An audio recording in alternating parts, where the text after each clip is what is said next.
One of Donald Trump's big claims during his 2024 campaign was that he would release the Epstein files whenever he got into office. These files have long been a secret, and they supposedly contain the names of many influential figures who took part in Jeffrey Epstein's sex trafficking island. But on July 15, 2025, President Trump made a bold accusation. While speaking to reporters, he claimed that the Epstein files were made up by Comey, Obama, and Biden. He went further, calling the entire matter a hoax. Just one day later, on July 16th, he posted a Truth Social, doubling down on the statement. In his words, "This is a completely fake story. The Epstein hoax is real, and I'll forever stand by that." By July 17th, media outlets and fact-checkers had fully responded, labeling the claim as false. They noted that Jeffrey Epstein's criminal cases had been investigated under President George W. Bush and re-examined under Trump's own administration. Neither Barack Obama nor Joe Biden had any involvement in initiating the charges or maintaining the files. Trump's attempt to dismiss the documents came shortly after they were unsealed by federal court order and made public. The files included flight logs and testimonies that painted a disturbing picture of Epstein's network and connections. Trump's name appeared in several parts of the documents, including in logs showing he had flown on Epstein's jet and attended functions at Mar-a-Lago where Epstein was also present. Despite these entries, Trump insisted the records were manufactured. By shifting the blame onto political rivals and the former FBI director, Trump reframed a decades-long criminal investigation as an attempt to distract the people from matters that are truly important. He claims anyone who cares about the release of these files are idiots, including his own supporters, and that we should all just move on.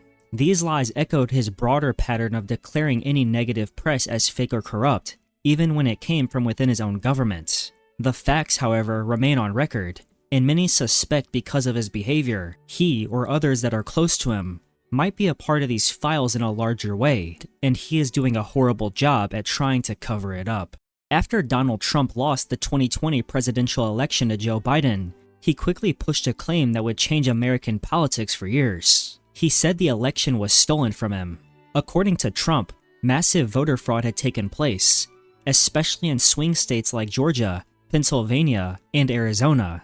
He claimed that mail-in ballots were fake. He said voting machines were rigged. He repeated these claims many times, even when his own officials said there was no evidence. Chris Krebs, who led the Department of Homeland Security's Cybersecurity Office, called the 2020 election the most secure in American history.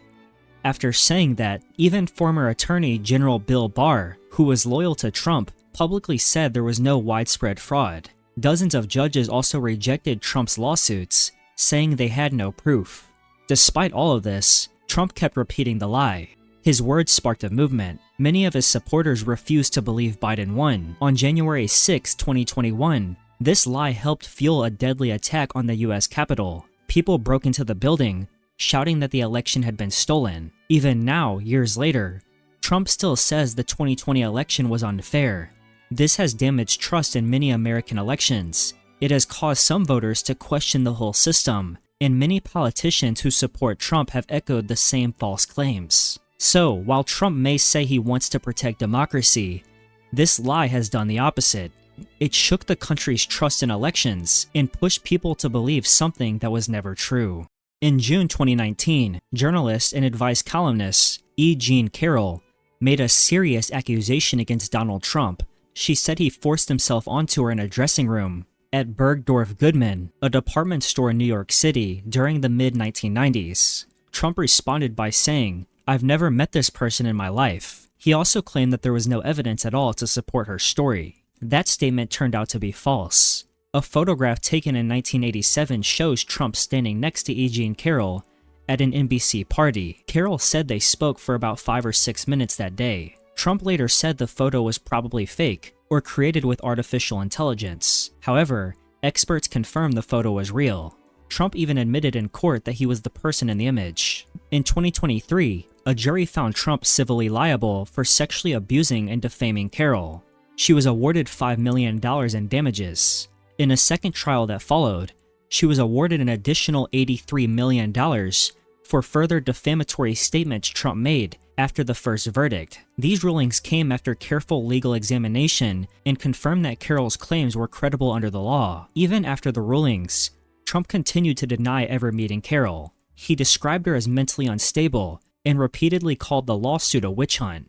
Yet the courts did not agree. Trump's denial did not hold up in the face of photo evidence, expert testimony, and 2 separate jury decisions.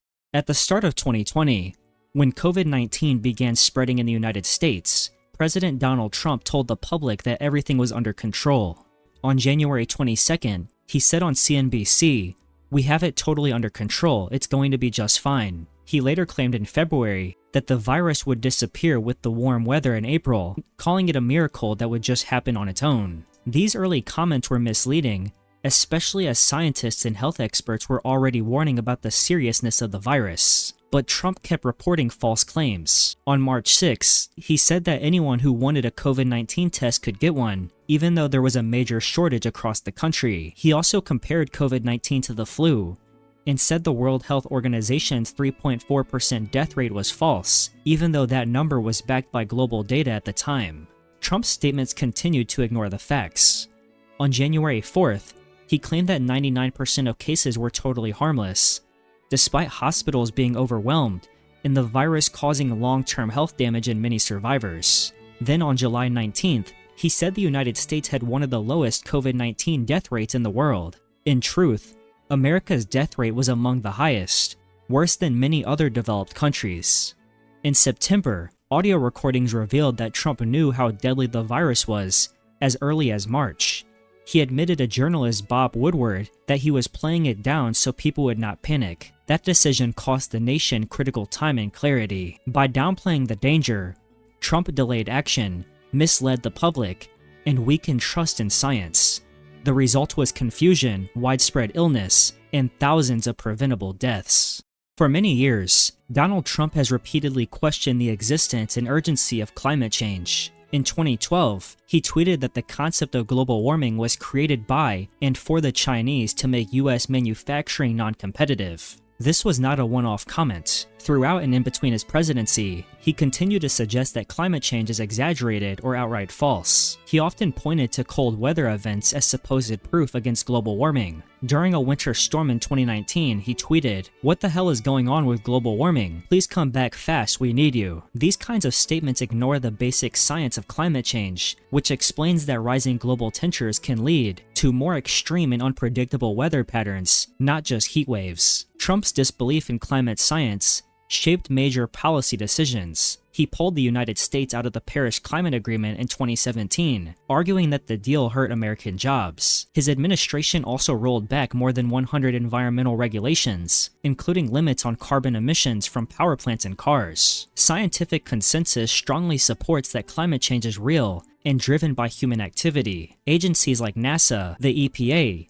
and the United Nations have produced countless reports warning of its effects on sea levels, weather, agriculture, and health. Trump's repeated dismissal of these warnings not only misleads the public, but also delays urgent efforts to address one of the most pressing global challenges of our time.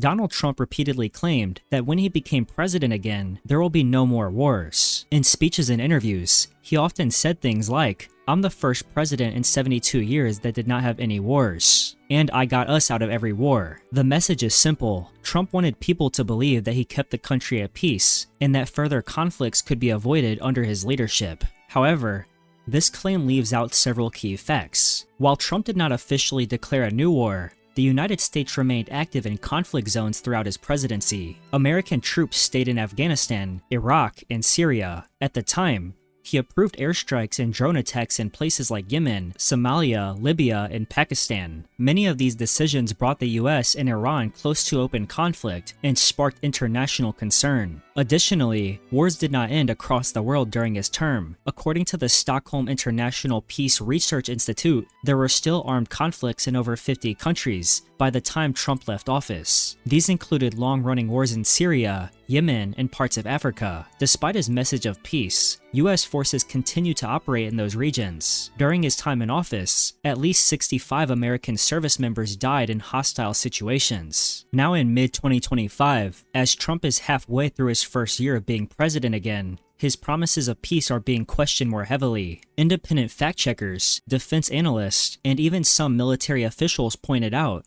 that the US had expanded drone warfare and kept troops in combat zones. His statements, while popular with his supporters, did not reflect the full scope of military actions under his leadership. Some of his actions recently with Iran have also worsened situations. In the end, Trump's "No More Wars" claim fits more as a campaign slogan than a proven reality. The facts show that military involvement never truly ended, and rather than preventing wars, his administration carried out a quieter, more remote kind of warfare that remained hidden from public view.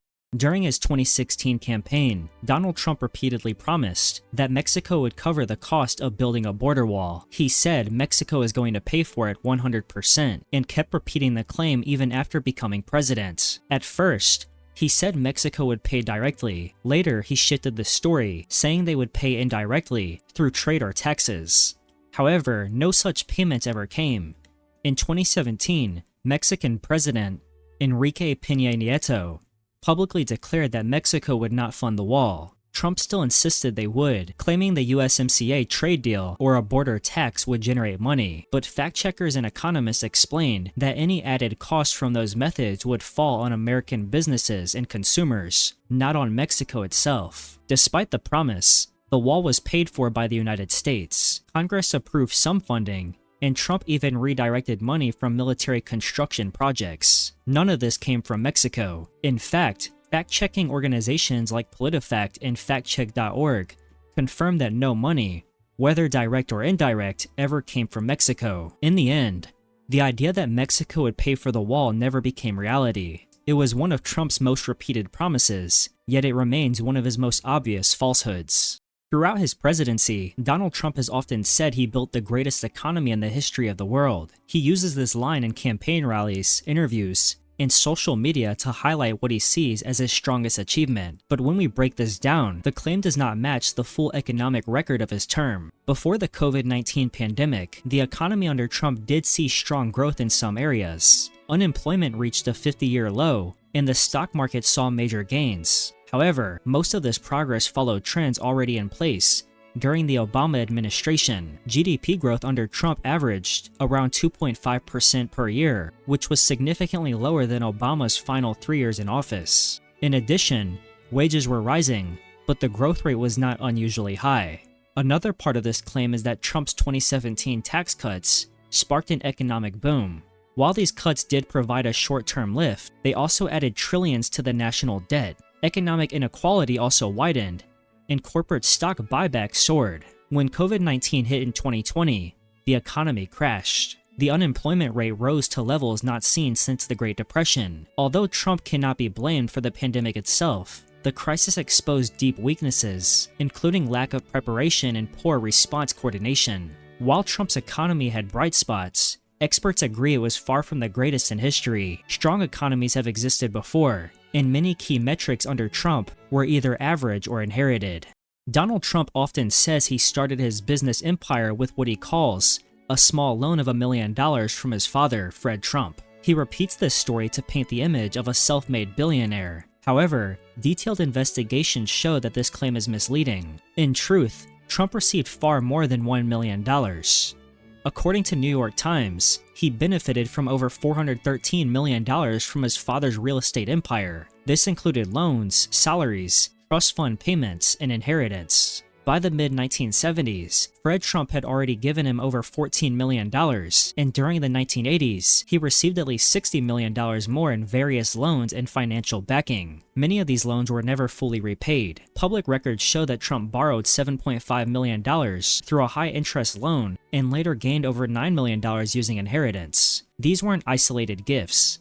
They were part of a structured and continuous transfer of wealth from Fred Trump to his son, including income from trust funds created by both Fred and Donald's grandmother. The story of a $1 million startup loan is far from the truth. It hides the reality of long-term financial support that played a major role in building the Trump brand.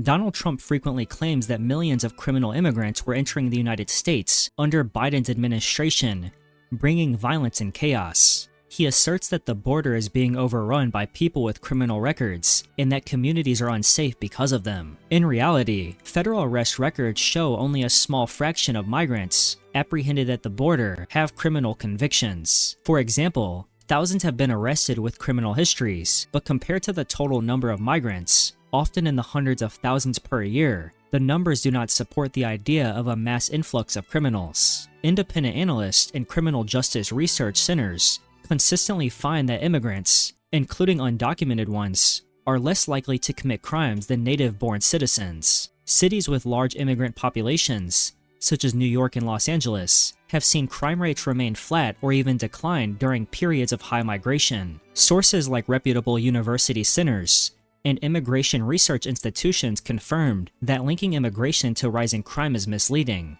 Reports show that most migrants are detained for administrative violations, not for violent offenses, and that enforcement policies, such as interior arrest, focus on non-violent matters. While some individuals crossing the border may have had prior convictions in their home countries, the scale of that is far from the millions Trump cites. His statements distort reality by focusing on anecdotal arrest and ignoring broader data trends. By exaggerating criminal threats at the border, he has influenced policy, calling for stricter enforcement and mass deportations, even when available data does not support the scale of danger he portrays. His message has fueled fear and prevented more measured, fact-based discussion of immigration reform. Donald Trump has repeatedly claimed that Democrats support executing babies after birth. He first said it in 2019 and brought it up again during the 2024 debate with Vice President Kamala Harris. During that debate, Trump said, "Execution after birth. It is execution because the baby is no longer abortion." However, this statement is false. Killing a baby after birth is not legal anywhere in the United States. It is classified as homicide, and no state allows it under any circumstances. During the debate, ABC moderator Lindsay Davis directly corrected Trump. She said there is no state in this country where it is legal to kill a baby after it is born. This fact has been confirmed by legal experts, doctors, and independent fact-checkers. So where did this claim come from? It traces back to a 2019 interview with Virginia Governor Ralph Northam. In that interview, Northam discussed a case where a baby was born with fatal medical issues. He explained that the baby would be kept comfortable and doctors would follow the wishes of the parents. He never suggested killing the baby. Still, Trump and others twisted his words to promote the false idea of post-birth abortion. Medical professionals have explained that these situations are rare and involve end-of-life care, not abortion. The goal is to provide comfort, not to end life. Trump's claim is not only false, but it also misrepresents palliative care. It turns a tragic medical reality into political misinformation. At the September 10, 2024 debate, Donald Trump claimed Haitian immigrants in Springfield, Ohio, were eating cats and dogs. He said, "They're eating the pets of the people that live there." This statement was completely false. Immediately after the debate, city officials and law enforcement in Springfield confirmed there were no reports of pets being harmed by immigrants. No missing animals had been reported. No crimes of this nature had taken place. The rumor actually started in a private Facebook group. Someone falsely claimed that immigrants had stolen and butchered pets. That rumor was amplified by conservative figures like Senator J.D. Vance, Charlie Kirk, and Elon Musk. But the one video often shared as proof had nothing to do with immigrants in Springfield. It showed an American woman from Canton, Ohio, not a Haitian immigrant. She had no connection to the events described in the claim. Fact-checkers from PolitiFact, AFP, Snopes, and others confirmed the claim was baseless. They investigated the video, reviewed police records, and found no evidence to support Trump's claim. Another rumor about geese being killed came from Columbus, not Springfield. Even in that case, no immigrant connection was proven. Experts say this kind of rhetoric has a long racist history. Similar false claims have been made about Asian and African immigrant communities in the past. These lies encourage fear and discrimination. In this case, the pet-eating claim was not just false, it was part of a broader pattern of using fear to target immigrant groups. Donald Trump played a central role in spreading the false claim that Barack Obama was not born in the United States. This idea became known as the birther movement. Starting in 2011, Trump repeatedly questioned Obama's citizenship, calling his birth certificate a fraud, and suggesting that his college records might show he was born in Kenya. Even after Obama released his long-form birth certificate in 2011, which clearly showed he was born in Hawaii, Trump continued to push the false narrative. Multiple fact-checkers confirmed the document's authenticity, but Trump ignored them. In 2016, just before the election, Trump briefly changed his position. He said President Barack Obama was born in the United States, period. However, he offered no apology or explanation. Instead, he falsely claimed that Hillary Clinton's campaign had started the rumor, a statement that was widely debunked. Even after this shift, Trump and members of his team continued to raise doubts in other ways. He questioned passport records, and later used similar tactics against Kamala Harris, wrongly suggesting she was also ineligible because of her parents' background. Every official record and independent review confirmed that Obama was born in Hawaii. The courts, Hawaiian officials, and fact-checking organizations all backed this up. Trump's actions did not reflect a search for truth, but a political effort that targeted the first black president's legitimacy. By promoting this falsehood for years, he stirred public distrust and used conspiracy to fuel political attention.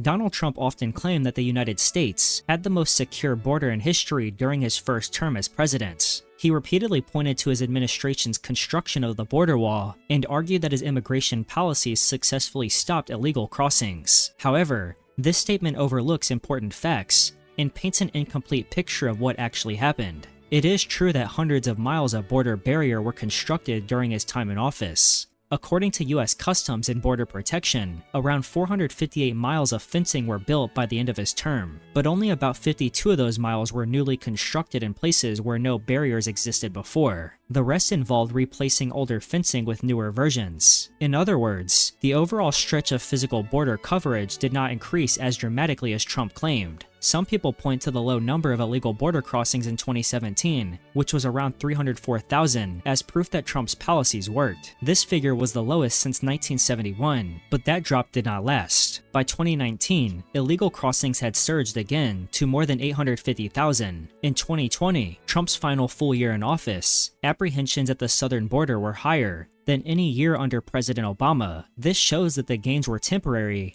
and not sustained throughout his term. Experts explain that border security depends on more than walls. It requires trained personnel, modern surveillance, legal processing systems, and international cooperation. While Trump focused on wall construction and headline numbers, he ignored the complex challenges that define real border security. So the claim that Trump had the most secure border in history is not supported by the facts. He did expand fencing in some areas, but most of it replaced what was already there. The number of border crossings fluctuated heavily during his term, and experts agree that his approach favored slogans over substance.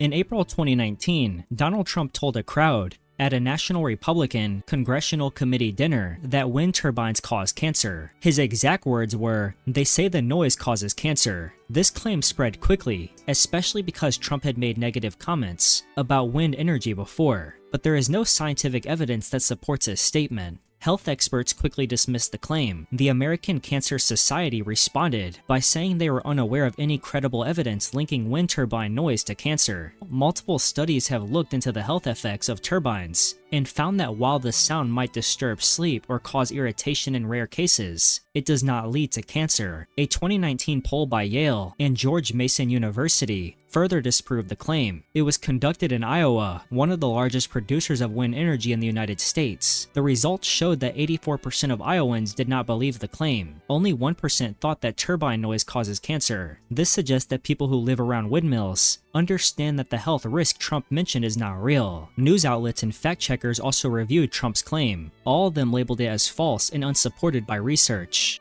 Trump's statement about windmills and cancer stands out as an example of misinformation. It highlights how false claims from powerful figures can spread confusion, especially on issues like renewable energy, where facts are critical for public trust. Thank you very much for watching this video, and if you learned something, make sure to leave a like. Comment down below your thoughts on any of the Trump lies I discussed in this video, and subscribe if you would like to see a part 2 or more videos like this one. Thank you again, and goodbye.